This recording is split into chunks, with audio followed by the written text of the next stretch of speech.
Ooh, we got 10 seconds left until Startup Boston Week 2021 kicks off. Brr, brr, brr. I'm so excited. Woo, woo. Amazing. And we are live. Good morning, Boston, and literally anybody else who is tuning in to this virtual conference this morning. What I will ask everyone to do, if you can just help us kick off here, drop into the chat. Where are you dialing in from today? I know our panelists would love to learn, where is everybody in our audience? Is it just Boston? Did we reach Australia? Did we reach China? California? I mean, I know it's pretty early over there, but I'm curious to hear. All right, we got Vermont. Good morning, Jonathan. Thanks for tuning in. Ooh, we did get a China. That's dope. We got Switzerland. Amazing. Welcome, Paula. Welcome, Yue. Welcome, Kimberly from New York. Amazing, amazing. As people are hopping on here, what we're doing is just putting into the chat where we are dialing in from. Vienna, Austria. Dude, this is such an international crowd. This is amazing. Finally, a Boston person. Like, wow. Somerville, amazing. Alexandria, Estonia.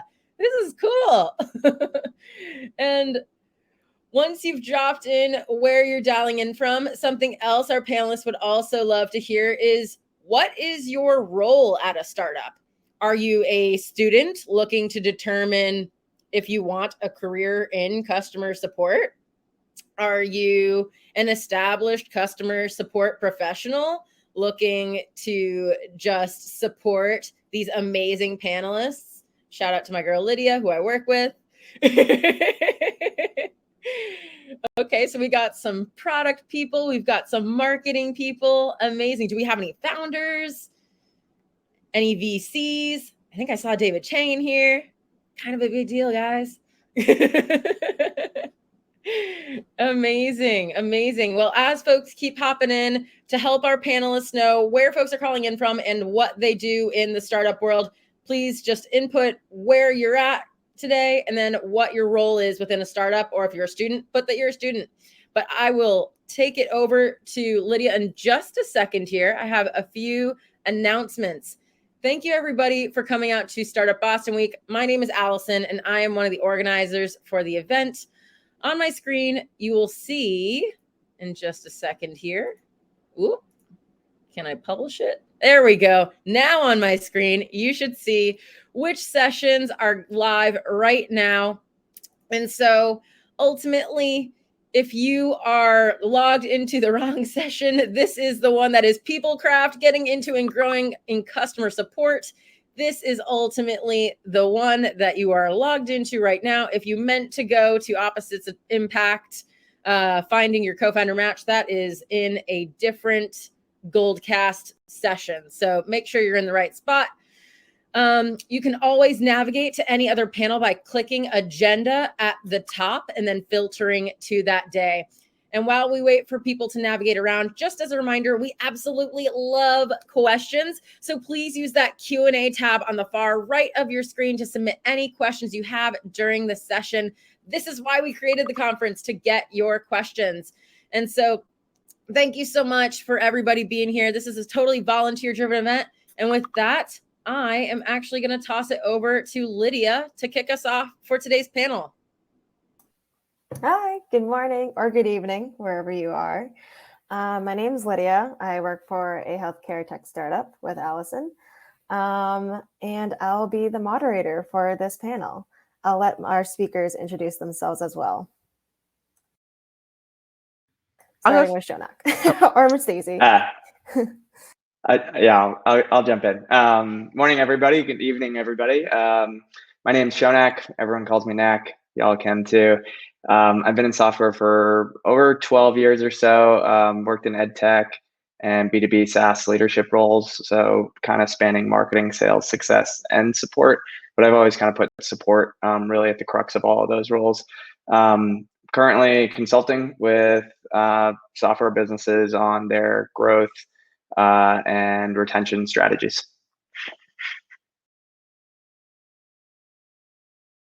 Hey, Stacy, do you want to go next? Yeah, sure. I'm Stacy Justino. I'm currently the director of customer happiness at Wistia, so our support team rolls up to me. Also a member of our senior management team.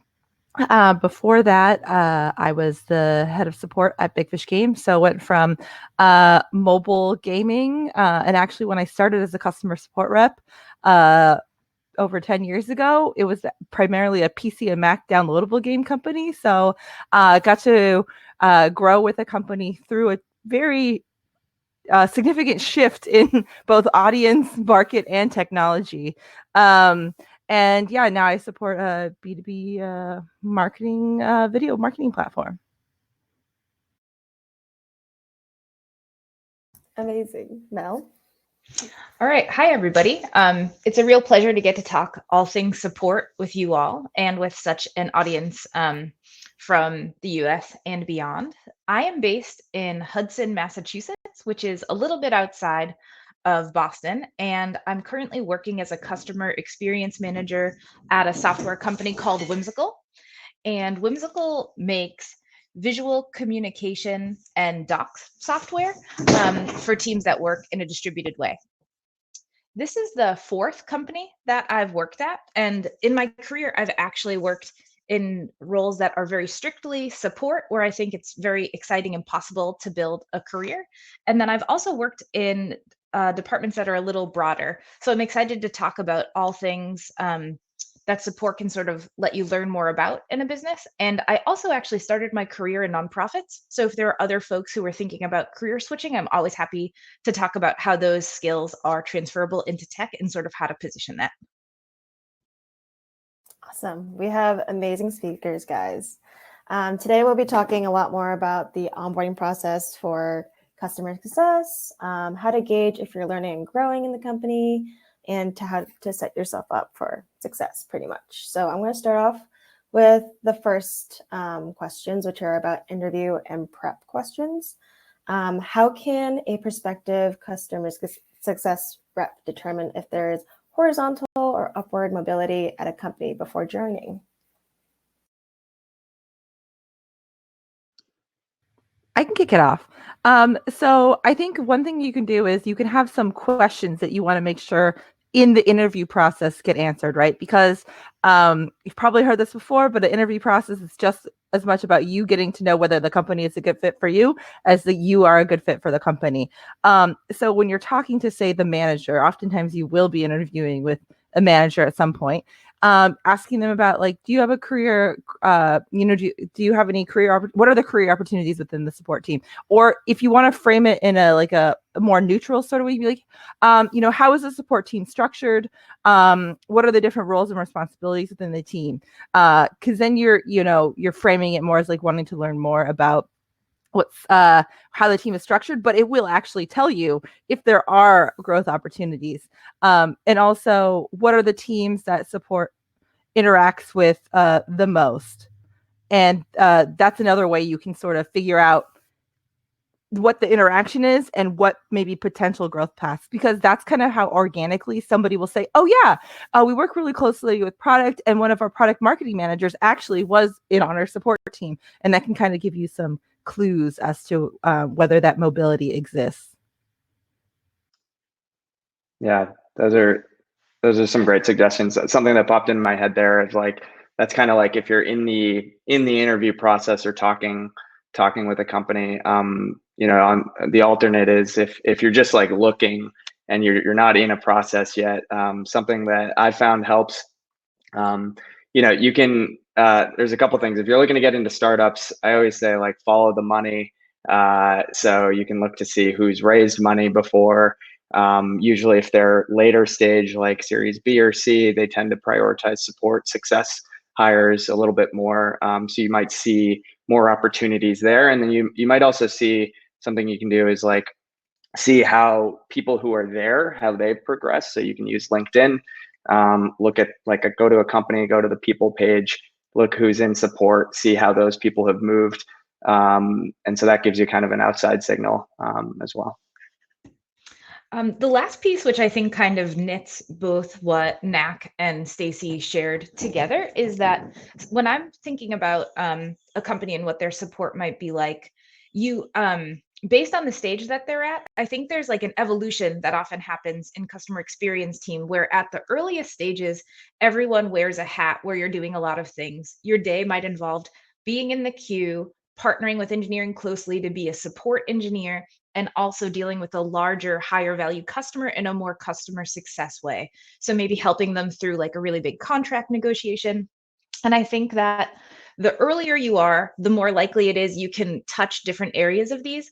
And the later you are, customer experience starts to get a little bit more like there are firmer lanes. And so someone, instead of just having one person doing all of those things, there's actually going to be a job posting for a support engineer or a customer success manager. And so I think the benefit of as you're looking early is that like when a customer experience team is more generalist, you're going to get more exposure to different areas of the business and a lot of latitude. And honestly, there's probably going to be a little bit less training and formal support, but that can be like exciting in its own way. And then as you get later, the benefit is probably more direction, more specificity, and support. But you're not going to have as wide a breadth of possibility. Like you're mostly going to be like doing a more solidly described job. Yes, these are all very valid, very true. How about what are the qualities that a hiring manager or a fellow team member is looking for in a customer success rep? I can hand it off to Stacy if you'd like to start. Sure. Yeah. I found it pretty consistently in my experience, regardless of sort of what may be supporting, a lot of the traits are very common. So the things that I look for are adaptability. That is huge, right? And more so if you're joining a startup or a company whose support team isn't as built out, that is like mission critical. Somebody who's like a self-starter, self-learner. So like when you start somewhere, even if you're starting at a really established company, there's always pockets where the documentation and is not great. Like it's just, that's just the way it's going to be. So somebody who, once they get sort of stuck, can figure out how to get started to figure out what's next, especially for new problems or things that don't come up as often. Somebody who is curious, right? And it doesn't matter if it's an established team or a newish team or a newer company. Curiosity is huge, right? I found that the biggest improvements we've been able to make to my support teams is when people who are, support reps or, not managers bring up things that they noticed. And so if we don't have those people who are going to be like, I wonder why we do this way. Is there a better way we could be doing this? And I think a lot of that stems from curiosity and wanting to learn. And so those two things are like some of the biggest things. And then collaboration, I think, is also really important. Those are the things that I am like always looking for. Mel, do you want to jump in? Because you actually probably have more recent hiring or interviewing experience than I do. So, yeah, I'd be happy to. So I think building on what Stacy shared, basically I co-sign all of it. And then speaking from the point of view of someone who might be applying either to switch departments or switch industries, I think positioning yourself in a way that you can I actually can just speak a little bit about my career transition. I was in nonprofits. I had been doing a lot of administrative work and finance work. And there were two things that led me sort of into tech. One was I was sort of the go-to person in my office for like a piece of software is broken, the printer is broken, like Mel can probably help. So it was something that I enjoyed playing with tools and helping people. And then the other piece was, well, I didn't already have on my resume customer support at a software as a service startup. I was constantly helping people in my role in nonprofit administration. And so I think you can just make the case that you're able to listen and solve problems and get creative. And I think those things together, along with like building the case for your technical competency, can really help. And this, I think, will probably come up in some of the later questions, but as you're applying for a company, I always read through their help center a little bit just so I can start to get a flavor of the company and how I might be able to add value. And it can just let you have a more rich conversation in your interview. And to Mel's point, looking at the help center, I think is such a good tip. Not only that, but if you read through some of the troubleshooting documentation, you have a better sense of what you're going to get yourself into, right? While what people write into support about may get a little bit more in depth, you will still get a lot of, support tickets you're answering about the stuff that's in the help center. So it can really give you a good sense of like whether, if it's a little bit more technical, and that might be a barrier if you are trying to transition into tech. But to Mel's point, one of my most recent hires, who is now a senior support specialist on our team and is now building tools for our team, had never worked in tech. He was, for Boston folks, a manager at Flower. And so great problem solver, good at approaching challenges like on the fly and having to like come up with solutions. And yeah, he started, really picked up things very quickly. And when we had a senior support specialist position open, which are the folks who take on technical escalations and do training and workshops, he was the best person for the role. And then was like, hey, he built a Chrome extension and another sort of like web page, so our champs can dive into APIs in a way that's a little more easy to understand, and that's going to actually get rolled out to a sales training. So to Mel's point, yeah, I think that there are ways you can frame your experience, and it is oftentimes not they have direct SaaS tech support experience. Awesome. Well, you guys kind of answered the next following question, but there's definitely other ways. How can a prospective customer success rep prep for these interviews? I can start us off. Definitely love the jumping into docs. Those are usually like publicly available. That's a good one.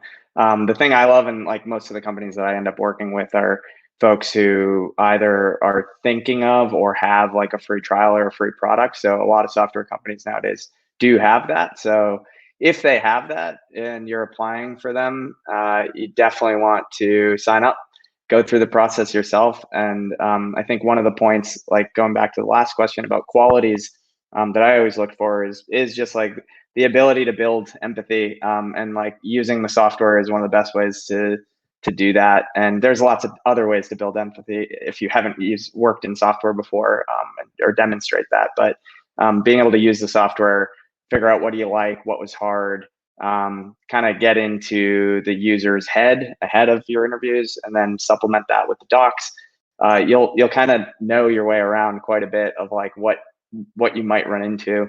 And then the other thing, other ways you can prepare are like, if you're working in B2B or even B2C, like direct to consumer products, there's review sites, and the review sites actually give you a really good sense of like the company and the customer's experience, and to some degree, and like what maybe some of the challenges they have or what the company does well. Those are some of the ways that I'd recommend preparing. Good pointer. Do you have anything to add, Mel? The last piece I'd add is that this is pretty niche, but I think it is a nice way to sort of build your case, especially if for the people who are either students or folks who are career switching. The first support jobs that I applied to when I was switching from nonprofits to tech were all apps that I used. And so as I was sort of sharing, here's how I think about customer support in an organizational sense, here's what I've already done, and here are my skills. I'm also a user of this app, and here's what I think. And so I think that can make a pretty compelling case in a cover letter, but you absolutely can apply much more broadly than just things you use. And I think Nak's tips about review sites, free trials are really important too.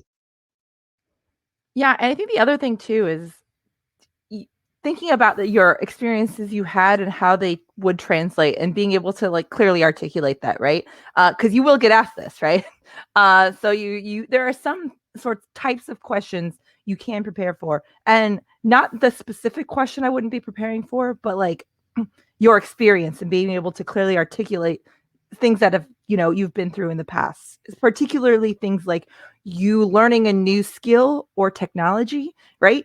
every day, like, did you switch from a Google, like an Android phone to an iPhone, and how you went through that process? That is like a very real way you had to learn new technology. So things like that, aren't based on like direct work experience. And what you could do is, and what I recommend people do is look at the job description, look at the traits, the skills and abilities, the ones that necessarily aren't the technical ones. And like, what experiences do you have that map to those, so that you can like cement in the hiring manager's brain, oh yes, this person checks all of these things, and they gave me very specific examples of how their experience translates to this. And that's where I would focus on. Awesome. So definitely speak to your own experiences. If you don't exactly match the job description, doesn't mean it's the end of the world. You have plenty to offer. For the next question, what kind of hours and schedules should customer success or service reps anticipate, and how does the role differ from other roles at the company? I can give this one a go. I think it depends, right? Usually, that's covered hopefully in maybe one of the first phone interviews, but that would be like going back to like what you should be doing, making sure you figure that out in sort of that first initial call, because if it's not going to work with like your current circumstance, then it's good to know that right off the bat. I think, most teams also, it depends on whether they're hourly or salary. So that's one of the other components to kind of figure out.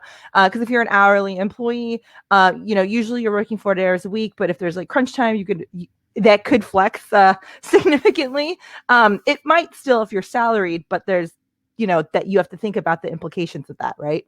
And so usually 40 hours a week, but for example, B2B, a lot of times, especially smaller companies, may be only working their business hours Monday through Friday. So you might work the same hours as everybody in the company.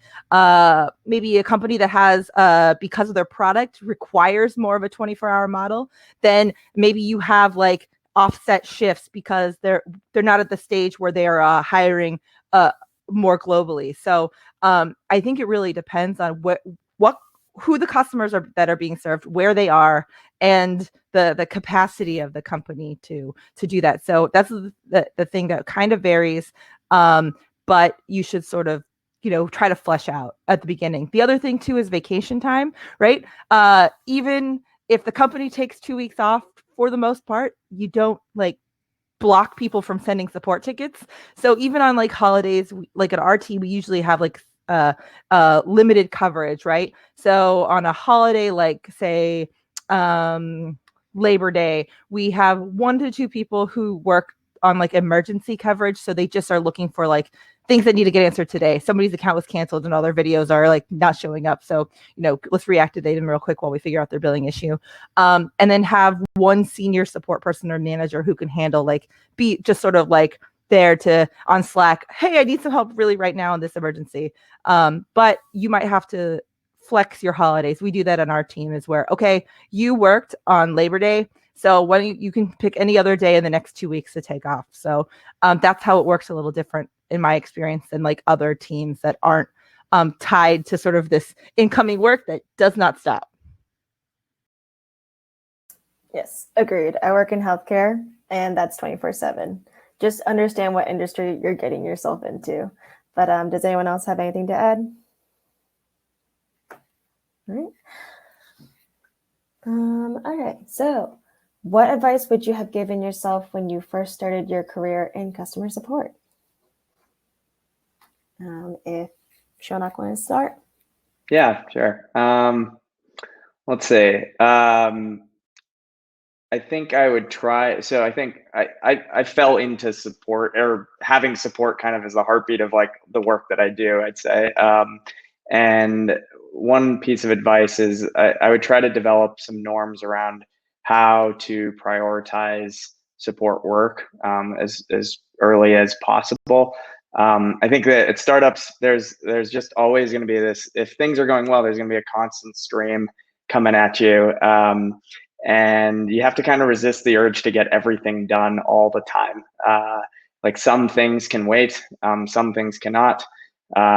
You have to, like, I wish I learned how to prioritize myself sooner, and how to prioritize like teammates sooner.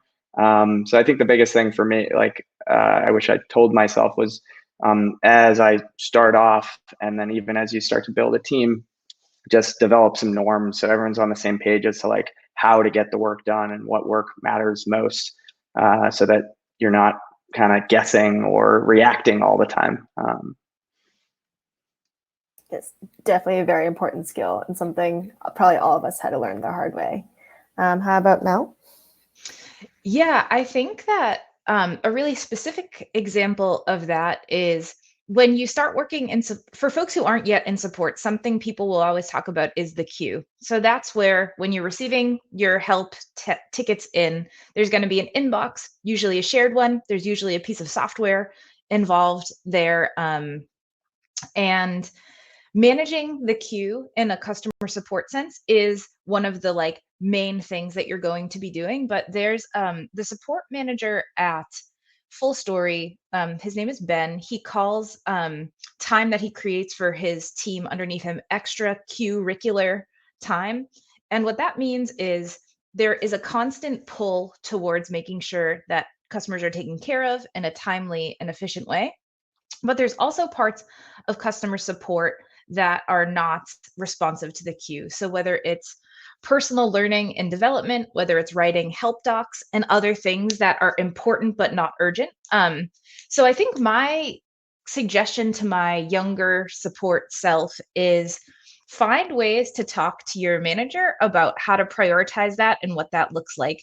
It's very possible to have both a really nice response time for your queue and still make sure the support agents underneath get some time outside of the queue, but it does take a little bit of intentionality. And so I would just encourage people to have that conversation with their manager. And also, you can be learning about very many parts of the business in customer support, which is one of my favorite things about it. You might be having time out of the queue so you can work on the support docs or learning, but it might be like, hey, I'd really like to partner with product more and like figure out how those two teams can help, or I'd really like to talk about billing and finance. And so I guess the biggest nugget there is talk to your manager about how to balance your time so that the team has its needs met and you are figuring out how you want to grow and build your career and learn. Yeah, and I think to piggyback off that, like talking to your manager, talk to them what your interests are, right? You never know what opportunities your manager is actually looking for people to sort of fill, or maybe some other team is like, hey, we really need someone to, pop in for the next week and help us with user testing. You never know. Or what jobs may be coming up within the company. And so if you're talking to your manager about your career interests, the things you're interested, the work you like doing most on the team, you're going to be front of mind. And when those opportunities come up, your manager is going to remember, oh yeah, they were really interested in that thing. And I think the other thing too is, you might think that like, oh, I just need to deal with this thing. And so it's a little bit inconvenient, but I'm sure there's a reason why it is the way it is. So the example I think of is we had a macro, like a saved template. And apparently there was a space between the last word, letter of the last word, and the period. And it took a department-wide meeting where I was talking about, X, Y, and Z. It's like, hey, we just moved to a new support platform. Does anybody have anything? And they're like, well, there's this one macro. And I was like, oh, that's actually a big deal. If you're backspacing twice every single time you use this macro, think about if you use that macro 5 times a day, we have 45 tier 1 reps in our team. That's actually a lot of time. And had this one person not just kind of flippantly almost brought this thing up, it would have never been fixed. And there's so many things like that. And so I think that I wish I would have sort of started asking like, hey, why is this the way this is? Or, hey, I noticed this thing is not, is like incorrect. And if I would have been doing that a lot sooner, I think that, if everybody was doing that more frequently, I think we can, be solving problems and saving time and that we might not have gotten to. These are all really good advice, and definitely all things that, I wish I could have told myself when I first started. What does collaboration look like on a support team? Anyone can start. I'll say Shonak. So I think part of the collaboration, I mean, Stacy just brought up actually a really good example of one way collaboration happens around kind of like improving processes. I'd say there's collaborating around the tickets themselves. There's so some reps will have more knowledge around a product than others, and so you might tag people into the inbox. And then there's actually collaboration, I'd say, around on the team itself around like improving, as Stacy pointed out, the actual processes and things like that. Outside of that, I mean, like I'd say there needs to be a ton of collaboration, and this is where I have probably the most experience of like support outside of support. I think like it is so crucial that the customer support team has kind of a seat at the table with product, with sales, with success. Honestly, across the entire organization, because it's such a lifeline of customer feedback and insight into the product usage. And so I think there's a ton of different ways to do that. I think it does start with kind of the entire organization having kind of empathy for support and actually feeling part of that role. So something that worked for us at AppQs that we scaled out for quite a bit of time was we had it kind of everyone jumping into the support queue at varying times. And we had to adapt that as we grew, but that allowed everyone to kind of get a view into what the support experience is for the customer and how to go through that. And it actually started a lot of the collaboration conversations, both on the support team, success team, but then beyond outside of that. So that was just kind of one view of it for us.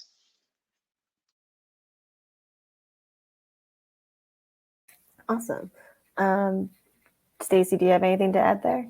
No, I think that Knack pretty much highlighted most of the sort of ways that collaboration shows up. I think one way, I think part of the hurdle is that where there isn't that collaboration, and how do you sort of facilitate that or move to a model or processes that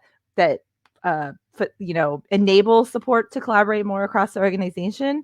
And I think some of the ways you can do that is to make sure you're sharing what's going on in the inbox, or in a way that is digestible and actionable by other teams. So like, okay, this month, we had 30% of our tickets were billing issues. And if we look down at that, this is actually the thing. And more specific, and providing that to the teams that are maybe working on that part of your app. And I think to the next point, like we have something called Chant for a Day. So people sign up for 2-hour shifts to sort of work in the inbox. And when we were in person, we'd all meet in the kitchen. And so the person would just be able to like talk through things in real time. And we're about to kind of relaunch that now in our new sort of hybrid situation we're in at the moment. But I think that really helps build empathy for the support team and realize, oh, wow, this is sort of like a treasure trove of information on our customers and how they interact with our product. And so I think that, if it doesn't exist, there are sort of ways to sort of build that up. And I think the other way to build it up is, I think a lot of times there's like this perception that the support people only like care about the customers and not really like understanding the business impact, or like how software is made and updated, right? So I think the more your team understands how support fits in with the rest of the company, or how just a company works, right? I think that's why I was able to sort of move up. That was like one of the pieces that, like, even though I didn't have previous experience, I was figured out like, oh, how does the whole system work? So that systems thinking kind of mindset, because then you can like insert yourself or your team into those situations, because you understand how all the pieces fit together. I really like that. And it sort of actually jogged my memory, or just to share my experience, that I have worked in companies both where customer support, customer experience is that central voice, and like you're allowed to share the voice of the customer. And I've also worked in companies where that relationship was much more on the scale of like, actually support's over here, and it's a little bit siloed. And so I think that this goes back to when you're evaluating companies, you can actually sort of scan for this. Some people in software and other industries are still treating software support like it is a cost center versus a real value add.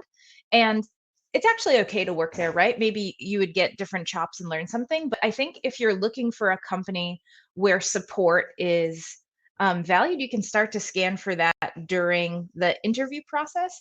And you can ask questions about how collaboration works across other teams. And if you're building it, I think Stacy's point about sharing things that can get people's attention or start conversations is really good.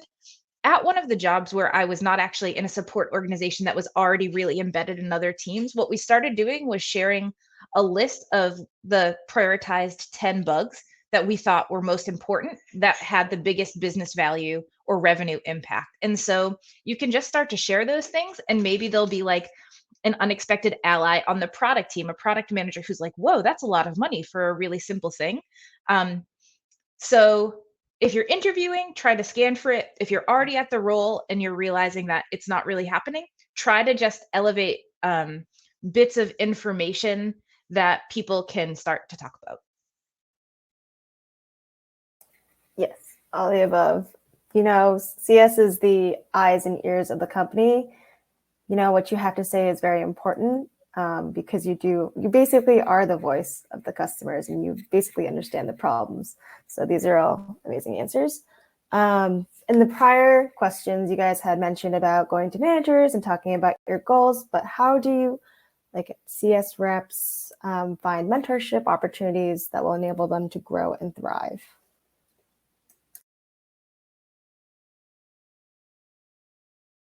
Does anyone want to start off?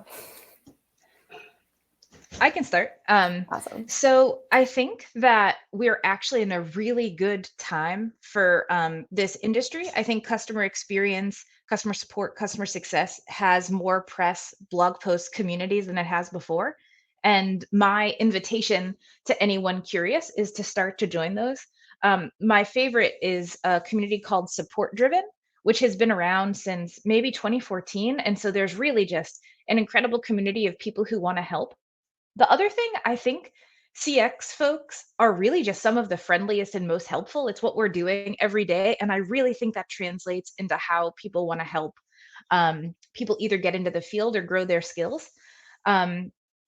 So read books, join communities. If there's a meetup, like push yourself and just go. So many of them are online now. And so actually like the geographic barriers aren't there. And the other thing that I will share that has helped me personally in terms of, I don't really feel like I have a mentor, but I think a framework that I've heard about is called developing a board of directors for your personal career. And so that kind of like takes the weird emotional weight off, right? Like it would be, I think, maybe a little challenging to say like, please be my mentor to someone, but you can actually say like, wow, there's this person who's developed this support role that's really close with product. I'd love to learn from them. So you can sort of have targeted people who you go to for different things. And then the last piece that's nice to build connection is there's a lot of podcasts also that talk about customer experience.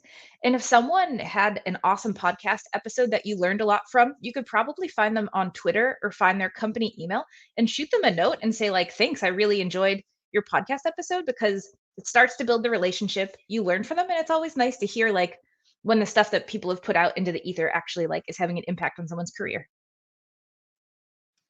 I'll echo the communities. I think I met Mel and Stacy both from Support Driven, so it's definitely a good community. The only thing I'll add, and I think Mel had like a ton of good suggestions, is you can look within the company as well. So as a starting point, if you're new to startups and you're in a support role, and you're maybe curious about other roles.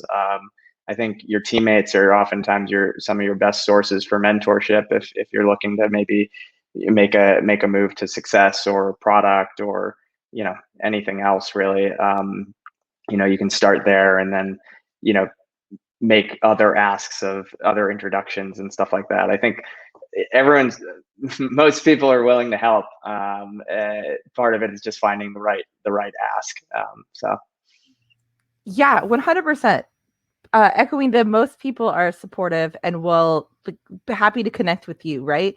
So you just gotta sort of ask, right? I think that, even LinkedIn, right? If you know a couple people at a different company, or you see people posting online about customer experience stuff, you can, start by leaving comments on that person's post. And if they engage with you, then send them like a message, right? And be like, hey, and I think it helps to start if you have specific sort of questions that you want or areas you want help with, because then maybe you post in the support driven Slack community and say, hey, I really want to level up in this area. Does anybody have any tips for doing that? And that's how you can start to build those relationships in a way that's less intimidating. But yeah, most people want to help.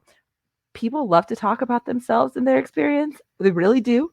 So when you ask those kinds of questions, you will get plenty of people who will share their experience. And that's how I've found a lot of those relationships and mentorship relationships start. Yes. Like customer success community is just like so nice. Mel, I love your point about being your own, or, having the board of directors. Speaking of internally though, how do you gauge if a company is helping you learn and grow? And Mel, do you want to start off this one? Sure. So I think there's a pulse that you can just take internally. This is pretty simple. Like, am I bored? And I think that sometimes this might feed into a question we'll answer later. Something that I will say that can be a hard part about working in customer experience is sometimes you actually are going to be getting repeat questions in the queue. And there are some aspects that are a little bit like turnkey. So that can get boring. But I think if you sort of ask yourself, have I learned a new skill? Am I deepening in an area of customer experience that interests me? Like, just kind of take a pulse. And if you are not as engaged, it's actually, you can frame it. It's best to frame it with an area where you'd like to learn more about or grow more about, but talk to your manager.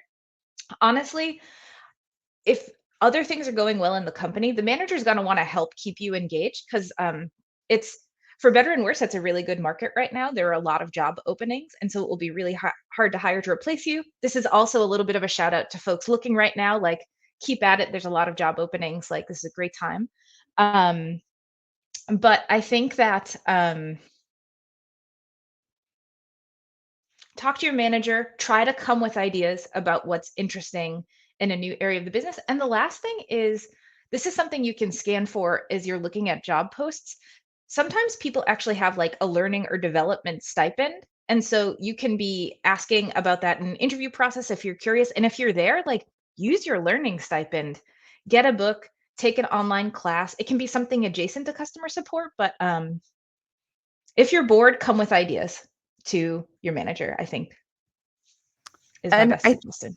I think to Mel's point, if you go to your manager and you get the answer that like, hey, no, they're like, this is it, right? There are not really growth opportunities for whatever reason, right? Maybe it's because funding, maybe it's just because where the company or the team is at, prioritization across the company, and just take that. Like, okay, if you're being told this, you're actually in ahead of a lot of people who maybe their managers are not telling those things or aren't aware.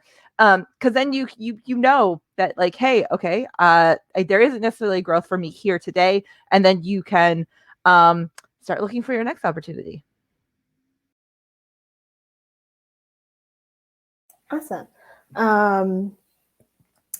While we're at it, what are the ways that customer success reps can continue to improve upon their skills? And are there any recommended classes that prospective reps or even current reps could take? Stacy, do you want to start this one, or Shonak? Yeah, I mean, I just something that comes to mind. I think there's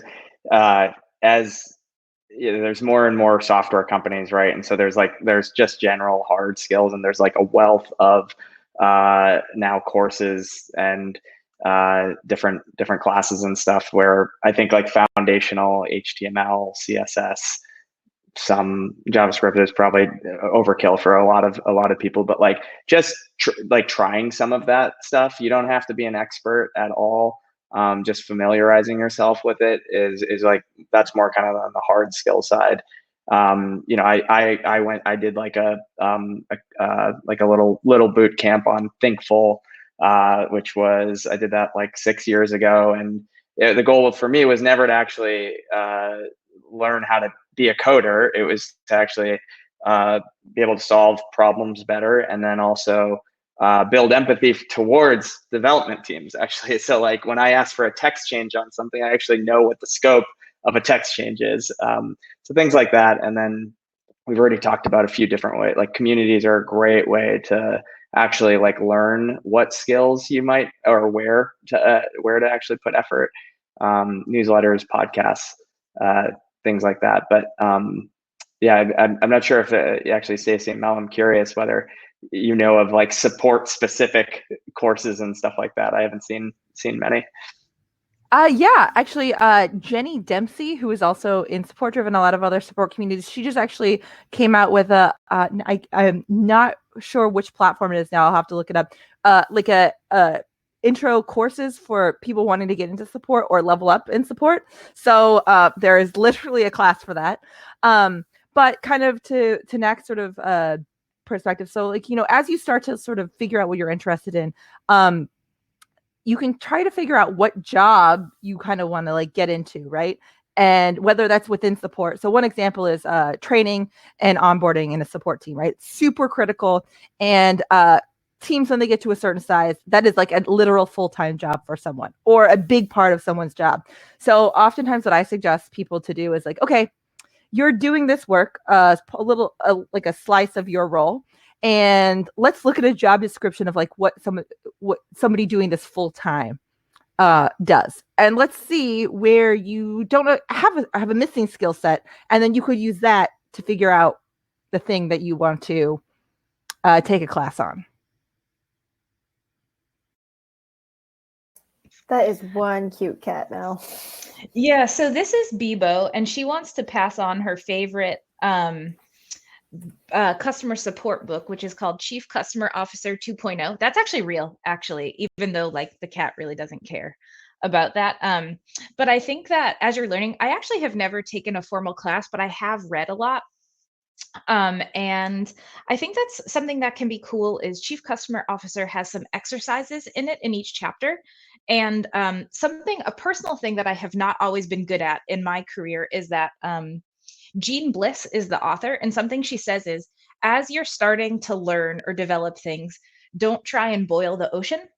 And what that means is when you're in the customer support organization at a business, you're going to have access to a lot of data and a lot of possible directions that you can go, and start small. Because if you try to map, for example, mapping a customer journey is something you can do to learn more. If you try to map every single step along the way, you're just going to get like lost in the details. So start slowly and learn, and read widely. These are great suggestions. As we only have like around 12 minutes, we're just going to wrap up. I want to combine these two questions, which is, what is the most challenging aspects of pursuing a career in customer support, and how do you overcome those obstacles? But also, what is the best aspects of pursuing a career in customer support? We can start with Stacy this time. Sure. I think that one of the more challenging things is, Mel kind of touched on this a little bit earlier, is that there is will always be a element of repetition, right? The same question that comes up. And the challenge is that remembering that is the first time that came up for that customer, even though it's the 100th time it came up for you. And as you move up in your career in support, that same thing happens, right? Like, so when I'm a manager, I'm like, can't my support reps do X, Y, and Z? And then I remember, I already asked them to do A, B, C, D, E every time they answer a support ticket. So it's very easy to lose that sort of the framing of the situation you're in. And so that to me is one thing that can be kind of hard. And there are ways you can mitigate that by like, hey, this comes up every week we're all answering this ticket. Is there a better process, or is there a help doc update we can make? And so I think that ties into the most rewarding thing is this: there are always things to be done, right? There are always problems to solve. And for the most part, the world we live in, technology is always changing. So there's always going to be a new or different way to do something or approach a problem. So I think that, that's the thing that's the best is, there's always a new challenge to solve in a support team, whether it's because your product you're supporting is changing, the world is changing, technology is changing. So it just leaves a lot of room for opportunity, experimentation, and creativity, which I think is makes for rewarding work. I'm happy to share next. And so in addition to what Stacy shared, I building on the piece of like how things can be repetitive, something that can be hard in customer support is how much a customer wants or needs something. And your job is sort of to tell the rest of the business, this is the business case for why there's friction and there's cost for not supporting this. But in a startup, especially, you don't have infinite resources. So sometimes you're going to actually have to tell people either no or not right now to a feature they really need and can really benefit from. And that's hard, but there are ways to do that and still build trust with the customer. I think the key there is just keeping people updated. So repetitive tasks and then telling people no, even though there's value, is something that's hard about success. And then the best part is if you're curious and you like playing with tech and helping people, I honestly can't think of a better job than customer support. It can be so fun to partner with an engineer on finally reproducing a bug. It's so helpful or like wonderful to help someone who's stuck on using your product and then like help them have a better experience. So there's really a lot to like and a huge swath of opportunity to dig into different pieces. Love those suggestions. I think the one that the most challenging factor is kind of one that I hit on earlier, where I think just on developing norms, like in order to avoid like burnout and finding balance. I think that's just like generally people who gravitate towards customer success or support roles are high emotional like intelligence and high empathy, and you tend to wear that burden. And I think that is something that is very challenging about the role when you first enter into it, where you want to get everything done, you want to solve every problem, you don't want to say no, right? Like all of these things. And I think ways to overcome that are just developing routines, developing like kind of your own methods of caring for yourself, obviously. But that's not that burnout is not, that's not a problem that you wear either. That's the company. So finding the right company actually that will, actually have your interests. So how do you screen for that stuff? That's some of the tips that we talked about earlier with like interviewing, things like that, just making sure a company actually cares about support, cares about the support experience, is investing resources, is investing in people, like things like that. So I think there's kind of two layers there of the challenge is like, how do you protect yourself, have kind of your own ways of doing that, but then also identify companies or organizations that are doing it, is really important. And then I think the most rewarding aspect or best aspect for me is just the idea of a career in sport, or anything in service really is about helping people build their own capacity. So it starts when you're in the queue, you're building like the user's capacity to use the software basically, so they can start to do stuff on their own. And then ultimately, when you start to move into people management, it's just how do you build the team capacity. And so that's generally my favorite part about the roles that I've had, where support's kind of at the forefront. Awesome. Thanks for sharing that tip, Shonak. Now I'm going to turn to Q&A. At least want to get one question answered. You all can jump in whenever. One of the questions by Jonathan, I'm sorry if I'm butchering your name, Lise. Any thoughts, suggestions for someone at the end of their career who has a lot of experience in corporate world and wants to get into startup and CX? I think it goes back to kind of what we were talking about before in terms of, if you don't have experience, framing your experience in a way that translates. And I think the opposite is true. I think the biggest blocker for people who have like a lot of experience is that or the biggest fear of a hiring manager is that person doesn't want to actually do the support rep role. They want to be doing something else. And so if you truly want to really like dive into CX and sort of either work your way up or find a role somewhere in a CX team that is using your diverse and broad skill set, then I think you really need to prove, the onus is on you to prove that, like, hey, I'm not using this to jump into like a VP role or something, right?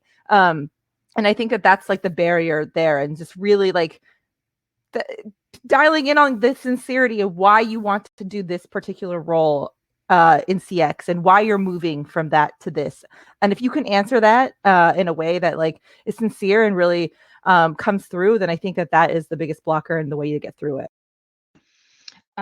The other thing that I will add to what Stacy shared is that I think when I'm interviewing people who are used to a giant corporate infrastructure, is I want to talk to them or have them explain to me, how are you going to deal with a very constantly evolving workplace? Because that's something that's very different.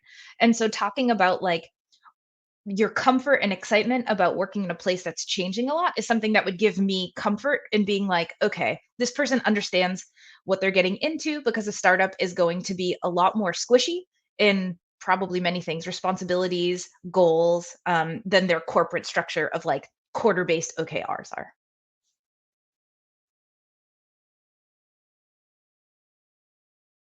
Awesome. And then the other Q&A is studying in business school better than trying to do it yourself, by Bowen Chang? Oh, this is a big one. I think this is entirely dependent on like what you're trying to learn, and how you learn also. For some people, school is like a great structure, provides a lot of great structure and the community and network kind of built in. And for some people who are more self-starters or learn by doing it, like trying things yourself is a good way. I'd say for support in particular, I think you can get actually pretty far by joining like some of those things that we talked about, joining the communities, even listening, reading blog posts, newsletters, things like that. It does require a lot of your own kind of self-initiation, self-discipline to do it. So if you think that you need more structure, I think finding some kind of course structure could be really good. I know Stacy mentioned one earlier. I think that the biggest thing that Knack shared about whether or not you are self-directed or not can really help you answer that question.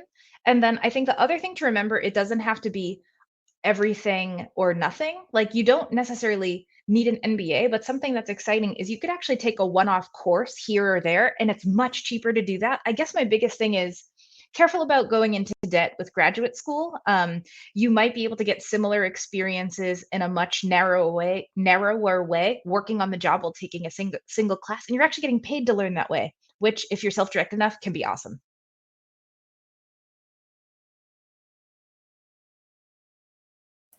Great. Are there any other Q&As before we conclude? Also, if it's helpful, I took a couple of one-off MBA classes, like not in pursuit of an actual degree, but I took an accounting class that was really helpful. And so I'm not super knocking it, but like really don't go into debt if you can. And good luck out there. Agreed. All right, I defer to Allison. Awesome. Well, thank you so much, everyone, for a great session. We will have some more awesome content coming up, so be sure to click agenda at the top of your screen to check it out, and we'll see you all super soon. Bye, everybody.